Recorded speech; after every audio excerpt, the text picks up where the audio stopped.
Hello again, and welcome to another episode of okieTV, where we are documenting our homesteading projects and hope you guys can find some useful information from them. Today we're going to be talking about planting strawberries, and specifically these are hydroponic strawberries. They're going to be used in our NFT system, which is nutrient film technique, and we'll talk about that a little bit later. But as you can see here, this is our substrate. It is basically a 70-30 split on perlite and coconut core. And here are the strawberries I'm working with right now. These are the Ozark Beauties. And I got them in bunches of 25 and dormant, and I put them in our bathtub with the solar tube on, and they have just flourished. As you can see, there's already blooms on these, and I haven't even had them. I've just kept them moist. I haven't had them on any type of nutrients or system or anything. They've just been set upright in these buckets together. But you can see here, each plant, they come in a bunch like this. Actually, when I received these in the mail, they didn't even have leaves on them. They were just this bottom root part.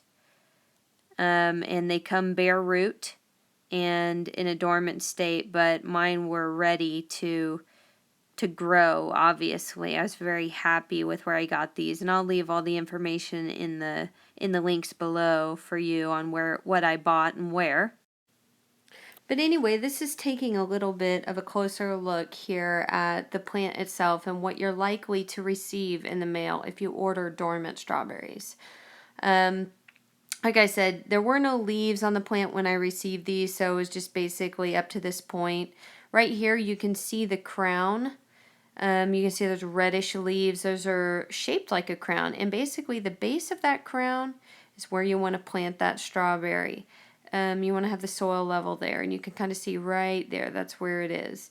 And you want to make sure that your soil is right there. If it's too high, the plant will die. If it's too low, the plant will die. So strawberries are pretty fickle about that. But as long as you have that crown in the right spot, then you should be fine and have the rest of these roots just laid out nicely and not constrained in your substrate. You'll be good.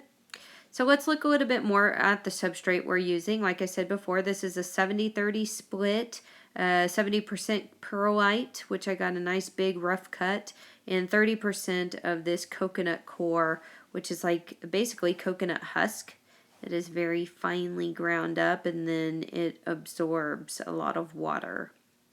Both of these make great uses for hydroponic when you're trying to have a soilless mixture. So anyway, these are the cups we're using, the 2-inch net cups. Again, I'll put in the links below where I bought them from and who had the best price. Here, actually, for the strawberries, we need to take out this center piece.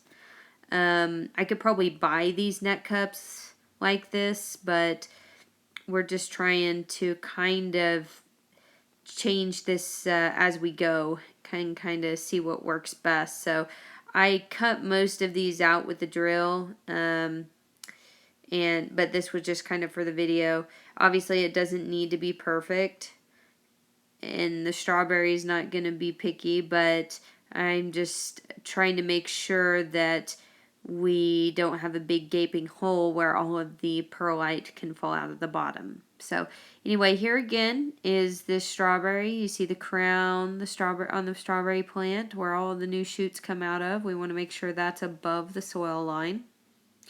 So here what I usually do is I'll just feed these baby leaves through here. You want to be gentle with them, but they are resilient, so just try not to break off anything, and see how you can just pull those roots straight through there, just being very gentle. Go ahead and fill it up partially with some of your substrate, and this is somewhat moist. It's not soggy by any means, so it's just very lightly moisted. You can press that down. Make sure it's somewhat firm. You don't want to be too firm where the roots can't grow, but you do want it firm enough to where it'll hold its place whenever the water runs over it. If you're not sure how firm you're making it, go ahead and run some water over it and you'll see what I'm talking about, that a lot of it will rinse away or compact down. So you want to make sure that it stays in place once water is ran over it. So there you can see the crown's not quite buried, or the root ball is not quite buried yet. So add a little bit there, and then that crown, there it is. It's just sitting up on top of the soil line. The roots are coming out the bottom. And then in our NFT system, they will sit down in a hole, and those roots will be able to use the water that's running through on the nutrient film technique. So after I'm done planting them, I'll move them over to just a shallow pool of water, nothing else in it, just water, no nutrients or anything like that. Don't worry about that now. In fact, adding nutrients to plants that are too young can end up killing them. So you want to just take it easy. They're just trying to get started. So these again here, like I said, when I got these from in the mail, I ended up just putting them in bunches of 100 in a bucket and setting them up right. And then that ended up working out great to get them started and strong enough for planting and moving outdoors. So anyway, I hope you found this video useful, and if you'd like, go ahead and subscribe to our channel, as we're going to have lots of other updates on our other homesteading projects, as well as keep you posted on how the hydroponic strawberries are coming along. Thank you.